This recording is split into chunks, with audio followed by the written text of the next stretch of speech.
Hello and welcome to the first stream of Walden a Game. Thanks for joining on Naturalist Gaming. We are going to start from the beginning and divide this playthrough up into the seasons that the game presents us with. So let's start our playthrough.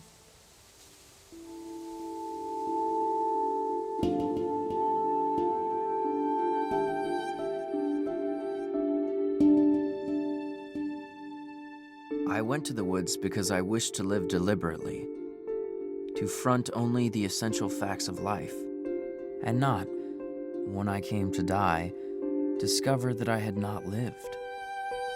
I wanted to live deep and suck out all the marrow of life, to live so sturdily and Spartan-like as to reduce it to its lowest terms, and, if it proved to be mean, to get the whole and genuine meanness of it, or if it were sublime, to know it by experience, and to give a true account of it.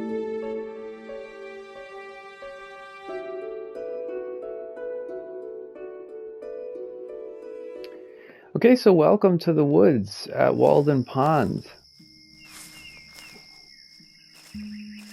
As we move through the game, one of the things you'll be able to find all over are these Native American artifacts, the arrowheads, and when you pick them up, it will unlock passages from Walden. When I wrote the following pages, or rather the bulk of them, I lived alone in the woods, a mile from any neighbor, in a house which I had built myself, on the shore of Walden Pond, in Concord, Massachusetts, and earned my living by the labor of my hands only.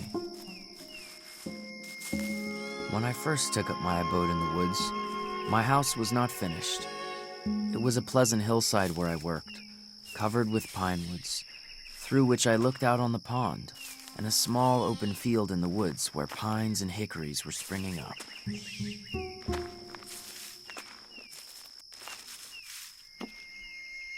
There is some of the same fitness in a man's building his own house that there is in a bird's building its own nest.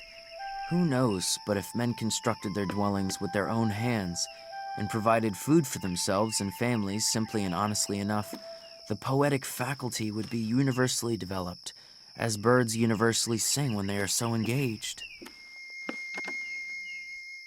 "What are you doing now?" Emerson asked. "Do you keep a journal?" "So I make my first entry today."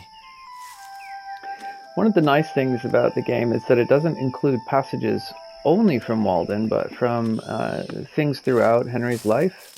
And so this passage is actually the first entry from his journal in 1837.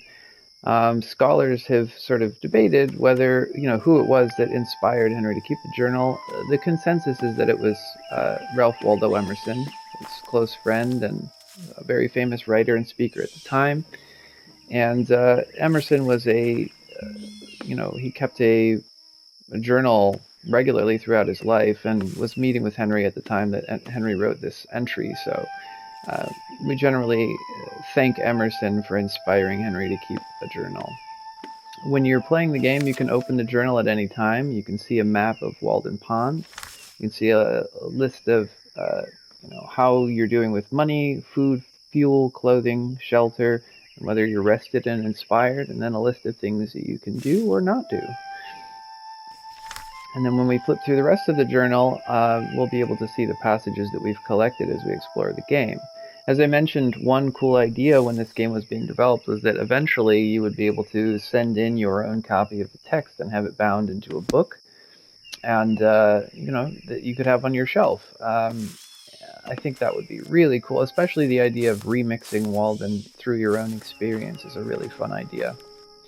Anyway, here we are at the cabin. The frame has already been put up. Henry had some friends come out and help him put the frame up.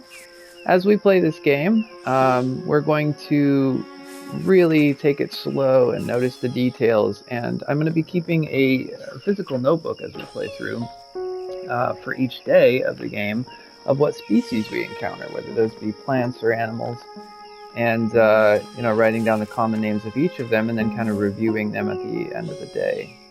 So the first animal we're going to see is the blue jay that was perched on the peak of our house here. At length the jays arrive, whose discordant screams were heard long before. In a stealthy and sneaking manner they flit from tree to tree, nearer and nearer, and pick up the kernels which the squirrels have dropped. So on day 1, we'll add the blue jay. There he comes back again. Flying off. And we have lots and lots of options of things we can do here in the game. So the first thing is we'll want to start, building our the place we're going to live. We can use this work table here. And the little meter down at the bottom shows us, that we're adding to our house as we do this. And you can see physically we're adding the walls. We keep going and we'll add a bit more. And when any of those meters hits green, that means it's full and it can't be added to again right now. But every meter will deteriorate over time. And there will be sort of 4 essential things that we'll need to keep going in the manner of a survival game. One of those is our shelter. We'll have to not only build the shelter and complete our house, but we'll have to maintain it over time as, wear and tear happens. Another will be our clothing, right? We'll be able to use this sewing mechanic here to keep our clothes maintained. And the reason that clothing is important here, if we zoom in, let him who has work to do recollect that the object of clothing is first to retain the vital heat. Clothing keeps us warm, protects us from the elements in the same way our shelter does. We're also eventually going to build a fireplace here, and we'll need to keep wood stocked. We have a little wood pile started here. We'll need to either chop wood or pick up driftwood in the game in order to keep the fires burning, and when we stay near a fire, we'll gain energy. So that's the third. And then, of course, we're going to need food. So we can forage, we can purchase food in town, we can pick up food from, home in town. The closest plant that we've got here we can start with is the smooth sumac. Let's add that to our list of things we've encountered. Smooth sumac. Are they crimson or vermilion? I'm not sure, but the bunches of the smooth sumac berries are handsomest when but partly turned, the green berries showing a velvety crimson cheek, say about August 1st or early in August. So we can pick some of those berries. And let's explore in the area and see some other plants that we might be able to eat. So next to that, we have the red huckleberry. Red huckleberry. It is a vulgar error to suppose that you have tasted huckleberries who have never plucked them. A huckleberry never reaches Boston. The ambrosial and essential part of the fruit is lost with the bloom which is rubbed off in the market cart. So these berries are in season. We can pick them now. On the other side of our house, we have another plant that we'll take a peek at. The high bush blueberry. High bush blueberry. I make my supper of blueberries and lay up a store for several days. The fruits do not yield their true flavor to the purchaser of them, nor to him who raises them for the market. We'll grab some more blueberries, and now you can see the green says that our food meter is full. From a distance, you can see a little bit like shining around the arrowheads, which points you to ones you haven't found yet. My house was on the side of a hill, immediately on the edge of the larger wood, in the midst of a young forest of pitch pines and hickories, and 6 rods from the pond, to which a narrow footpath led down the hill. In my front yard grew the strawberry, blackberry, and life everlasting, John's wort and goldenrod, shrub oaks and sand cherry, blueberry and groundnut. You can hear a bird calling in the woods. You hear that sound that is a little bit like a cat. It's a gray catbird. It's one of my favorite birds. It's a mimic, like the mockingbird, the brown thrasher. These are all birds that have a wide repertoire of songs. a gray catbird singing there, and it's funny. It does sound a little bit like a cat. The necessaries of life for man in this climate may, accurately enough, be distributed under the several heads of food, shelter, clothing, and fuel. For not till we have secured these are we prepared to entertain the true problems of life with freedom and a prospect of success. We keep building a little bit here on our first evening. The sound of those crickets makes me so happy. Something I really miss living in Michigan in the winter. We don't get to hear those crickets all year round. And it's a really precious sound. So we had some bricks that appeared in a pile there next to us. That means that we're working on the chimney. Henry, after constructing the house itself, later in the year, constructed his chimney for warmth over the winter season. Oh. You will get tired out easily in this game. Henry, tuberculosis ran in the family, so I like to think that you're tired so easily because maybe Henry didn't really have that much energy in life. But yes, you can't actually die in this game, so it's not a survival game in that sense. But you will notice some really negative impacts if you don't kind of keep things up, right? You'll get tired easier, and you can pass out and have to be carried back to your cabin by an unknown friend. And while we're in the cabin, let's take a look at a couple pieces of mail we've got laying around here as well. July 1845. My dear Henry, Mr. Emerson has assisted my family in acquiring a house near Concord, and there we are now, writing and living like philosophers, which is to say with little but happily. I will visit you soon and bring Mr. Garrison of the Liberator. We have all been so inspired by his earnest and unequivocal writings regarding the moral stain of slavery on our nation. Perhaps he will speak at our Lyceum on the topic. Yours truly, A. Bronson Alcott. So, mention of William Lloyd Garrison, the famous abolitionist there, and this letter was from Bronson Alcott, who you may know as, you may recognize Louisa May Alcott, who was his daughter, the author of Little Women. Bronson Alcott was a friend of Emerson and Thoreau, and we'll get letters from him occasionally. What else do we have? July, 1845. Dear Mr. Thoreau, my employer, Dr. Agassiz, was happy to meet you last month with Mr. Emerson, and was quite impressed with your knowledge of local biology. He wonders if you might be able to provide some specimens for him to use in his work. Dr. Agassiz would gladly come to Concord to collect such specimens himself, but is drawn away by numerous and pressing engagements. If you are amenable to this idea, we will soon send you requests for these items and are happy to pay you for your trouble. Sincerely, James Elliott Cabot, Assistant to Dr. Agassiz, Harvard University.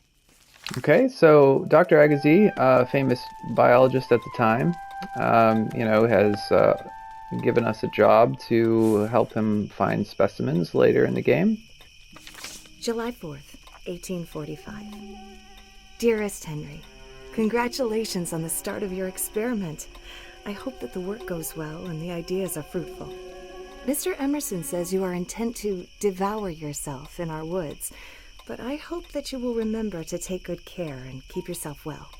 Mother worries, as do I. Your loving sister, Sophia. Letter from our sister.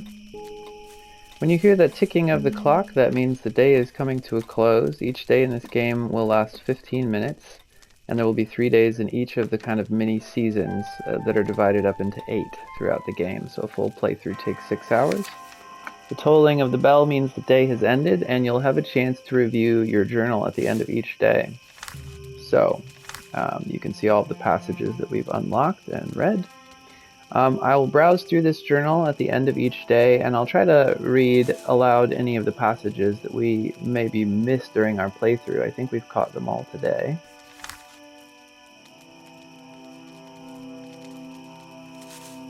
And I'm also going to read from the physical list that I'm keeping of the species. I'll try to do that at the end of each day as well. So today we discovered the blue jay, the smooth sumac, which there's a passage here on this page about, the red huckleberry, again, another passage here, and then the high bush blueberry. Okay, we'll wake where we are for now. Here in our cabin. Oh, outside we have a visitor. The hare. The hares were so nearly the color of the ground that they could hardly be distinguished when still. Sometimes in the twilight I alternately lost as recovered sight of one sitting motionless under my window. It's our first mammal on the list. Got a letter outside the door. Someone has stopped by. July 1845. Dear Henry, you've told me yourself that it is difficult to begin anything without borrowing, and I know that you can use an axe, so I've left one for you in my front yard by the chopping stump. Do come by any time to fetch it. Perhaps we can discuss the new lecture I am working on while you are here. Your friend, Ralph Waldo Emerson. One of the little details that might be easy to miss is when you see Henry's hand holding the letter here, the person who designed it actually put a little bit of ink on his hand from writing with a pen, and that's a cool touch. So this letter is from Ralph Waldo Emerson, our famous friend. Thanks to Emerson, I think we kind of were introduced to Henry, and the world knows his writing today. Emerson in this game is voiced by the famous Jim Cummings, recognizable as Winnie the Pooh and many, many, many other characters throughout his career. And then Henry himself is actually voiced by Emil Hirsch, who you may recognize as the main character in the film adaptation of Into the Wild, the book by John Krakauer. So, while we're here in our cabin, we'll look at a few other things. We've got an arrowhead that just popped up here, so I'll grab that. I learned that it would cost incredibly little trouble to obtain one's necessary food, even in this latitude. That a man may use as simple a diet as the animals, and yet retain health and strength. So this food jar here on our shelf is full right now, which is an indication of, that we've got enough food right now, and it will drop throughout the day, and as we collect more food, the jar will refill. You can already see it's dropped now a little bit. And look at a few other things while we're here in the cabin. Let's look at our furniture. Interesting. Chair. I had 3 chairs in my house. 1 for solitude, 2 for friendship, 3 for society. The fireplace. I sometimes left a good fire when I went to take a walk in a winter afternoon, and when I returned 3 or 4 hours afterward, it would be still alive and glowing. When you zoom in on a fire anywhere in the world, it will tell you how rested you are, and if you stand near the fire, you will become more rested. So we're fully rested now. There's a wood knife. I find by my own experience a few implements, a knife, an axe, a spade, a wheelbarrow, etc. And for the studious, lamplight, stationery, and access to a few books rank next to necessaries and can all be obtained at a trifling cost. Interesting. Sacks of food. I had in my cellar a firkin of potatoes, about 2 quarts of peas with a weevil in them, and on my shelf a little rice, a jug of molasses, and of rye, an Indian meal a peck each. We're told we can purchase necessities in the general store in Concord if we so choose, or you can play the entire game as a hermit and never go into town if you prefer. On the windowsill we have our spyglass. I amused myself with looking through a spyglass at the tops of the woods on the horizon. It was pleasant to bring them so near and individualize the trees. I could easily have seen a hawk sailing over the top of the wood and possibly his nest in some higher tree. Our bed. My furniture consisted of a bed, a table, a desk, 3 chairs, a looking glass 3 inches in diameter, a pair of tongs and andirons, a kettle, a skillet, and a frying pan, a dipper, a wash bowl, 2 knives and forks, 3 plates, 1 cup, 1 spoon, a jug for oil, a jug for molasses, and a japanned lamp. This is interesting that he can really just count in this short list all of the belongings that he has in his life here. Interesting. water jug and bowl on the shelf here. I lay down my book and go to my well for water, and lo, there I meet the servant of the Brahmin, priest of Brahma and Vishnu and Indra, who sits in his temple on the Ganges reading the Vedas. Our buckets, as it were, grate together in the same well. The pure Walden water is mingled with the sacred water of the Ganges. Down here we have our pencil box. For one that comes with a pencil to sketch or sing, 1,000 come with an axe or rifle. Pencils are your family business. You can visit your family home in Concord. So yeah, the John Thoreau owned a pencil business, and Henry helped innovate the way pencils were made in an important way. Here's our lamp.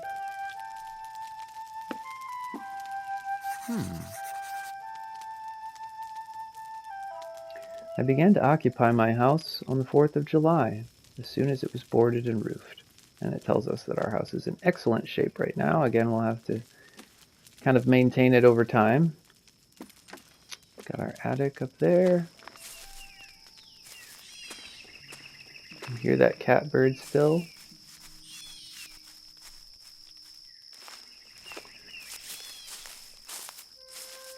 Okay, well, let's start. We'll just take a little stroll down to the pond. And one of the things you may have already noticed, if you're really observant, is that the color has drained a little bit from the world. So if we don't do things to keep us inspired, the color will actually drain from the world. And the more inspired we become, the more the color will fill into the world. And also the more arrowheads we'll be able to find. The grand necessity, then, for our bodies is to keep warm, to keep the vital heat in us. Part of the emphasis on these four necessities of shelter and clothing and, food and, what's the other one? Let's see. Let's go back to our journal here and look, right? So we have food, fuel, clothing, and shelter, right? And these four necessities, I think, philosophically point to what Henry was interested in, which is that those are the things that we need. What else do we need in addition to those? Of course, inspiration. And there's so many things that we think that we need or that we want that are in excess of those. As we're here by the shore, we can pick up some driftwood to kind of fill our fuel supplies to keep the fires burning. Or, as I mentioned, we could chop wood if we want. And then as we go through each day, we'll try to pick out a few plants, trees, animals, and things to add to our list. So we had the hare already this morning. Why don't we pick our first tree here by the water? Let's see what this one is. Interesting. The black birch. All right, let's add that to the list. Black birch. And while it's really wonderful that anything you look at in this game can be identified for you immediately, how handy would that be in the real world? Part of the adventure in the real world is, of course, learning it on your own. But you can look at the trees here, get the name of them. And one of the fun things in the game is once you've looked at it a few times and you recognize, okay, that's black birch, you start to get to know what it looks like. And later you can kind of quiz yourself and see if you recognize it. You walk through the world and like, is that a black birch? And then you can immediately find out if you're correct. So we'll add our first tree, black birch, to the list. Right next to it, we have a tree that, looks a little similar, but it's the sweet pignut hickory. Sweet pignut hickory. Add that to our list. Okay. Let's see what the entries were for these. When we look at black birch, instead of calling on some scholar, I paid many a visit to particular trees, such as the black birch, of which we have some handsome specimens. And the pignut hickory, a bare hickory seen against the sky, becomes an interesting, even beautiful object to behold. I think, where have I been staying all these days? I will surely come here again. I like that line because I feel like it can be read two very slightly different ways. Where have I been staying all these days? In other words, like, where have I been all this time? I should have been here. I should have been seeing these things. Another way of reading it is like, I have been here all of this time, amidst all these wonders, and why have I not been seeing them? Where have I been staying all these days? All right. We've looked at a couple trees. Why don't we pick out a couple of flowers that we can learn on this today on day 2. Interesting. So this one here is the ox-eye daisy. Every new flower that opens, no doubt, expresses a new mood of the human mind.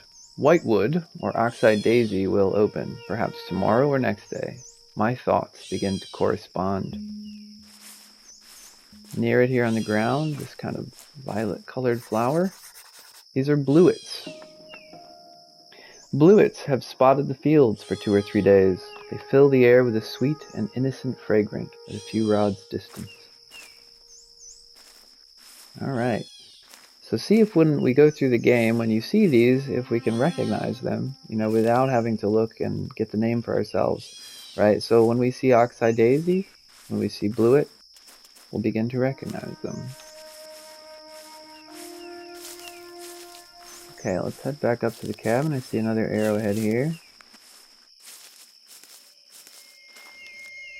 My residence was more favorable not only to thought, but to serious reading than a university. And though I was beyond the range of the ordinary circulating library, I had more than ever come within the influence of those books which circulate round the world. Throughout the game, we'll be able to find these reading rocks that books are set upon.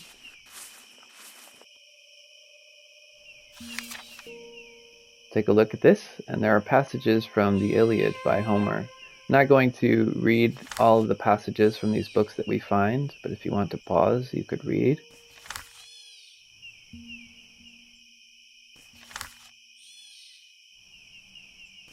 I love that they've included these long passages from books. I wish there were more of them, actually.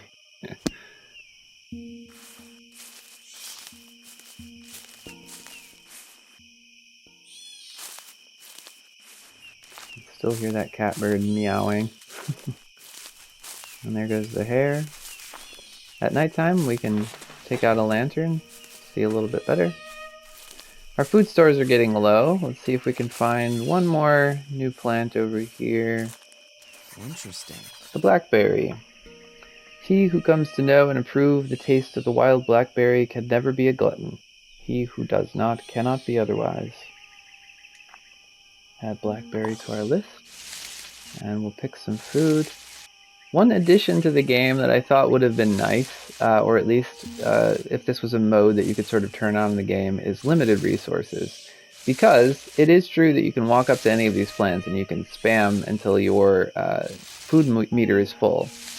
And of course, one of the things about ecological games is we want to see a focus on resources that are not infinite, right? That's one touch that I would make, a small change to the game if possible, to make it so that you can't, get your entire day's food store from a single bush. All right, so we've got that filled back to green. Our house is still in excellent shape. Yeah, this has been a good day. We've added a lot to our list. Our clothes look like they could use a little bit of repair here.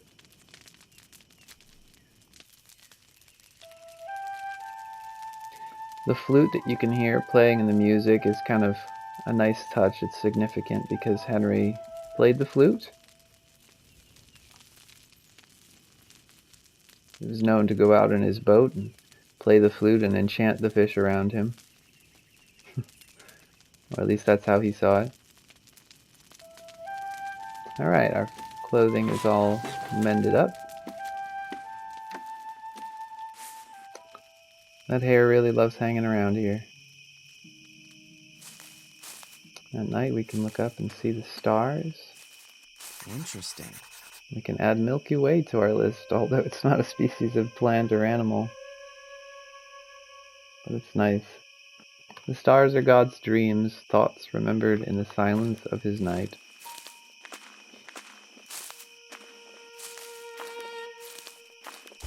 If we come back down to the shore real quick, we take a peek at the stars. Come out into the water just a bit here, and if we look up, let's see. Just on the tree line there, you can see right where the trees are sort of parted, you can see the edge of the Big Dipper. See if I can get a better view before our time runs out. Maybe not. But you'll be able to find the Big Dipper, and if you can find the Big Dipper, you can also find the North Star. There's a handy little way of doing that. Looks like we can see part of it. But, pretend that the Big Dipper is a spoon, and that the bottom edge of the spoon, the stars that make up the farthest edge of the part where you would dip it, if you imagine something sort of pouring out of it in a straight line, and you follow that line off to kind of the right when you look at the Big Dipper, the next bright star that you'll come across is the North Star. So it's an easy way to determine which way is north by looking at the night sky.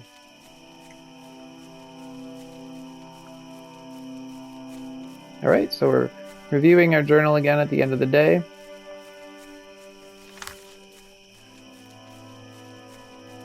See if we missed any passages. It looks like we caught all these.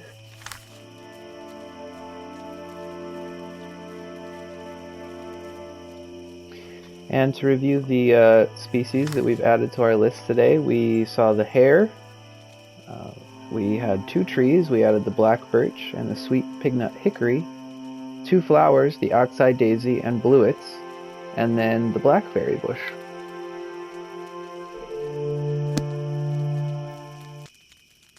We can choose to wake up where we've stopped for the night, or we can wake up at our cabin again. Later we'll be able to wake up at Emerson's house or in Concord at our home, the Thoreau house. Oh, someone has been to leave something on my door. Notice of unpaid taxes. If I deny the authority of the state when it presents its tax bill, it will soon take and waste all my property and so harass me without end. This is hard. This makes it impossible for a man to live honestly and comfortably in outward respects. Let's look at our notice here. Notice of non-payment of poll taxes, Thoreau H.D. By the authority of the Massachusetts Constitution, C1, Section 1, Article 4, each male citizen 16 years old or older, except those who by reason of age, infirmity, and poverty may, in the judgment of the assessors, be unable to contribute toward the public charges, be assessed each year $1.50. Such amount, including back taxes not paid, for a total of $9, is payable immediately to the collection agent at the general store in Concord. So I owe $9 in back taxes. If any person shall refuse or neglect to pay his tax, the collector may take the body of such person and commit him to prison until he shall pay the tax. So you have an ethical choice to make here, whether you want to earn enough money to go pay your taxes, like a good citizen, or do as Henry did and decide not to pay those taxes because of an ethical objection to the poll tax, which he felt was supporting both slavery and the Mexican War. There goes the blue jay again, perching on the roof of the house. You can still hear that catbird. Well, we'll take a walk over to Emerson's house, and on the way we'll stop and we'll pick some more of the smooth sumac. Grab some more of this red huckleberry.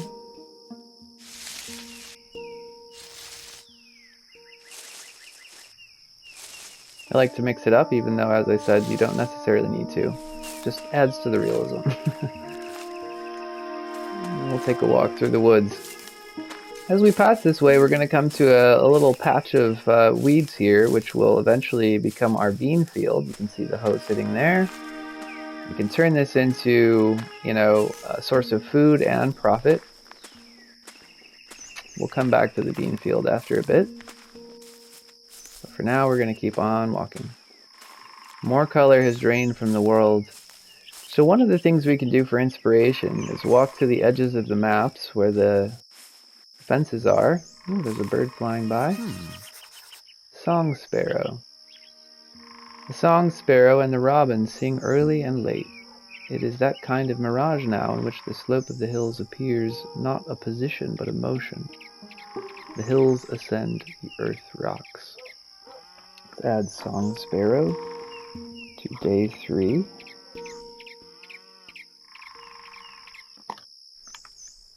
You can You hear cows lowing and dogs barking, the sound of a woodpecker rattling.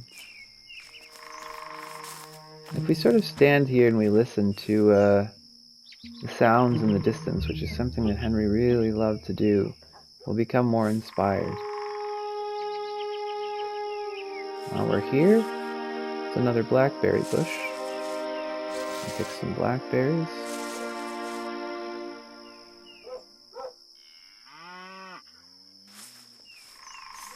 Yeah, and so we see a little bit of color come back in. You can hear the sound of the train whistle in the distance. The train was relatively new in Concord at this time.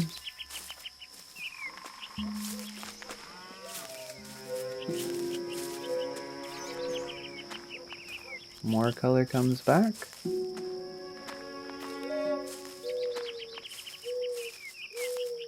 So we saw the song sparrow this morning. As we walk, let's see if we can pick out a couple new species as well. First, let's zoom in here. The stone wall. The grandeur of Thebes was a vulgar grandeur. More sensible is a rod of stone wall that bounds an honest man's field than 100-gated Thebes that has wandered further from the true end of life. Here on the ground we can see Indian grass.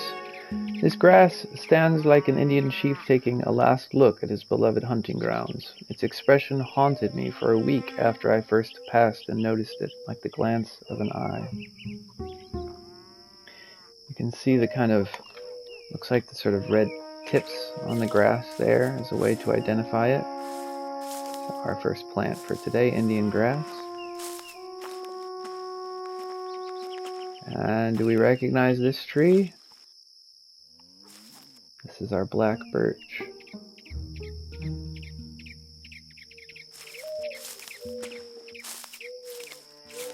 Let's add another tree as we walk by. Which one is this? This is a white pine sapling. White pines are far more indifferent to shade than pitch. It is common enough to see groves of little white pines under full-grown pines and oaks. The white pine is the emblem of my life. I'll add white pine to the list. And then while we're here, when we see saplings, we can occasionally look around and see if we can spot a larger tree, but maybe this seed has fallen a good distance from its mother tree. I don't happen to see another white pine nearby. And, in the distance we can see Henry's house. And here we find the pitch pine, another kind of pine tree.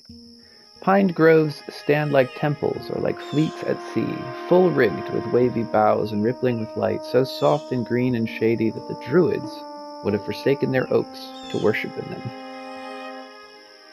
So pitch pine. One of the things that I remember about pitch pines is that their cones are a bit smaller and take a lot more intense heat to open. So when we see prescribed burns, it often is something that really helps the pitch pines get their cones open, the seeds spread. Wildfires help to open certain cones of trees. So here as we're walking, we come across another blueberry bush, which I'll stop and pick some food from. Okay. Now we've reached Emerson's house. You can see a child running in the back there. Little Waldo, Emerson's son. A dog bone. Do what you love. Know your own bone. Gnaw at it. Bury it. Unearth it. And gnaw it still. Here's the Emerson's house.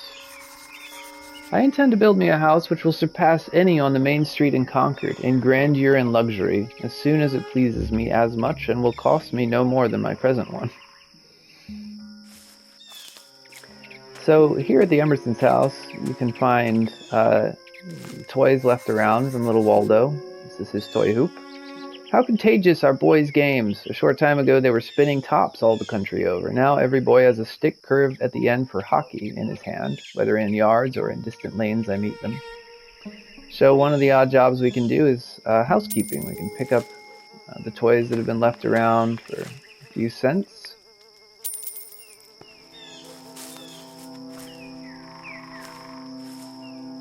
Another arrowhead. Men have become the tools of their tools. The man who independently plucked the fruits when he was hungry has become a farmer, and he who stood under a tree for shelter, a housekeeper. We now no longer camp as for a night, but have settled down on earth and forgotten heaven.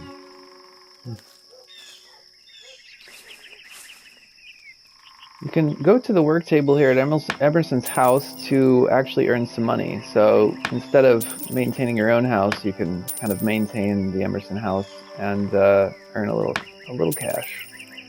It's an odd job. Let's see how much money we have now. $2.07. And here's the axe that Emerson promised, sitting out here at the front. I can grab that. And while I'm here, I can chop wood for my own stores. The axe, and then when we find chopping stumps throughout the game, now that we've found the axe here at Emerson's, it will be unlocked there as well. Another arrowhead.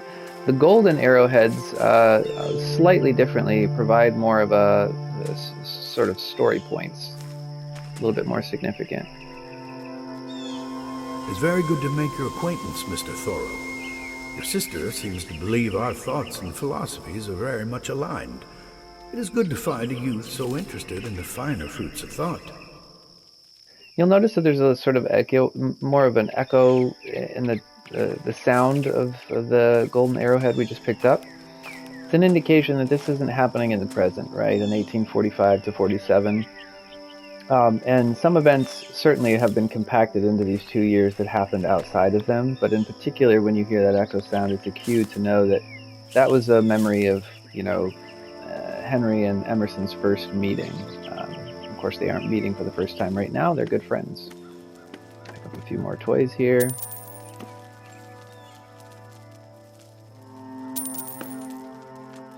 And there's a couple pieces of correspondence here.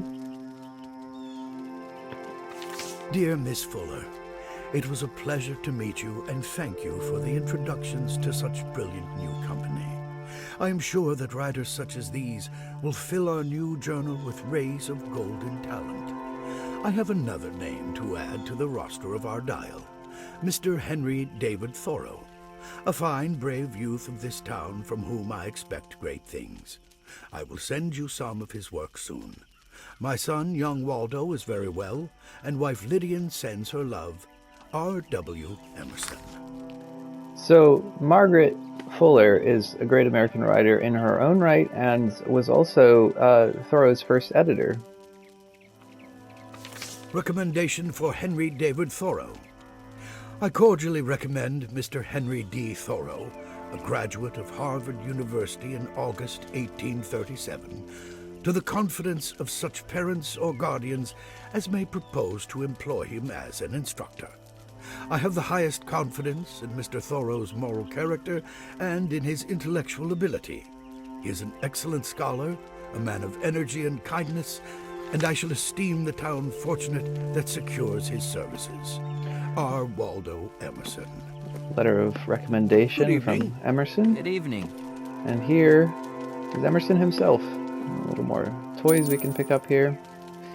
And so this house, Emerson's house in Concord, is a museum today that you can come and visit. I highly recommend. It is one of my favorite places to go at Walden. Kept very much like it would have looked in Emerson's day.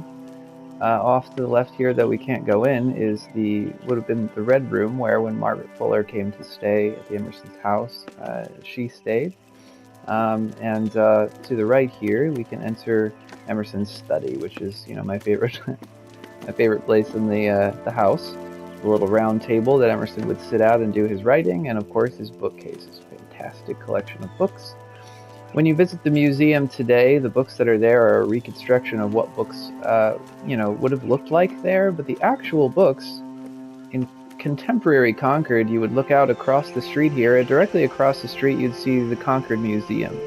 And in the Concord Museum, Emerson's study has been recreated inside the museum with all of the original artifacts that belong to him. So that's also a really, really cool stop. Let's say hi to Emerson himself. Interesting. I would that I were worthy to be any man's friend. This is your friend and mentor, Emerson. Oh, Henry. How goes your new experiment? Has genius struck yet at my woodlot? No genius yet, only some summer hairs. Well, I'm sure your muse will find you soon. Time in the woods has always given you inspiration. Since you're here, I could use your assistance with some research I'm doing for a new lecture. Could you spare the time to help me? Certainly. Well, thank you. I know you're quite busy with your own work, but I need help finding my copy of Homer's Iliad. I saw that you were reading it down by a new cabin. Do you still have it there? Yes, I have seen it and can get it for you. Oh, that's wonderful. When you come back, we can discuss the passage I'm looking for. In the meanwhile, I found some books on bean planting and local wildlife you might find useful. I put them on the table in my library for you. I look forward to it. Goodbye for now. Oh, so we've got some books from Emerson we can glance through here. We've got Local Wildlife of Concord. I cannot expect to change the nature of the rocks and trees and beasts. So here we've got a list of the things we might encounter. Local birds, blue jays, chickadees, wood thrushes, song sparrows, hummingbirds, the nighthawk, barred owls, screech owls, and the partridge. The local fish we have common shiner, yellow perch and walleye, waterfowl, mallards, loons, and geese, shore creatures, water bugs, tadpoles, bullfrogs, peeper frogs, mud turtles, woodland animals, squirrels, hares, minks, mice, red foxes, and then the farm and town animals, horses, cows, and hounds we may encounter in the game. Here we have the Farmer's Almanac. The Farmer's Almanac is never a big book, and yet I think that the history or poetry of one farm from a state of nature to the highest state of cultivation come nearer to being the true subject of a modern epic than the Siege of Jerusalem. There's a book on the seasonal climate of Massachusetts. We can see the division of the seasons as will appear in the game. So we're in early summer right now, which is ending tonight as the clock is ticking. We'll have late summer, early fall, early winter, midwinter, late spring, and spring. And then there's a bunch of information on how to take care of beans. And then finally the edible plants of Massachusetts. Wild apples, huckleberry, blackberry, smooth sumac, groundnut, high bush blueberry, wild strawberries, purslane, and whoops, I didn't catch the last one. Our time has run out. So we'll look through our journal passages again here.